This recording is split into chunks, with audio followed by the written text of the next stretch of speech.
ప్రపంచంలో వేలాది భాషలు మాట్లాడబడుతున్నాయి.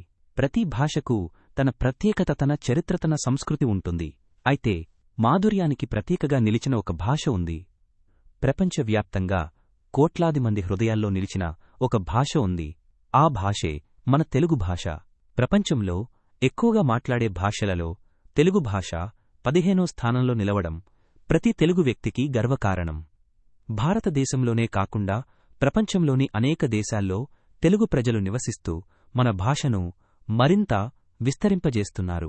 అమెరికా నుండి ఆస్ట్రేలియా వరకు, యూరప్ నుండి గల్ఫ్ దేశాల వరకు తెలుగు భాష ప్రతిధ్వనిస్తోంది. తేనెలొలికే మాధుర్యంతో, శాస్త్రీయతతో కూడిన వ్యాకరణంతో, వేల సంవత్సరాల సాహిత్య సంపదతో తెలుగు భాష ఒక గొప్ప వారసత్వంగా నిలిచింది. నన్నయ తిక్కని ఏర్ర ప్రగడ వంటి కవుల కవిత్వం నుండి శ్రీకృష్ణదేవరాయల కాలం వరకు తెలుగు సాహిత్యం ప్రపంచానికి తన ప్రతిభను చాటింది. తెలుగు భాష కేవలం మాటల సమాహారం కాదు, అది మన భావోద్వేగం, అది మన సంస్కృతి, అది మన సంప్రదాయం, మన పండుగలు, మన పాటలు, మన కథలు. ఇవన్నీ తెలుగు భాషలోనే మన జీవన విధానాన్ని ప్రతిబింబిస్తాయి. మన తల్లిదండ్రుల మాటల్లో, మన గురువుల బోధనల్లో, మన స్నేహితుల సంభాషణల్లో తెలుగు భాష మన జీవితంలో ప్రతి అడుగులో ఉంది.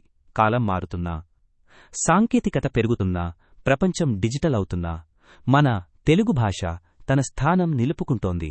ఇప్పుడు ఆర్టిఫిషియల్ ఇంటెలిజెన్స్ యుగంలో కూడా తెలుగు భాష తన ముద్ర వేస్తోంది.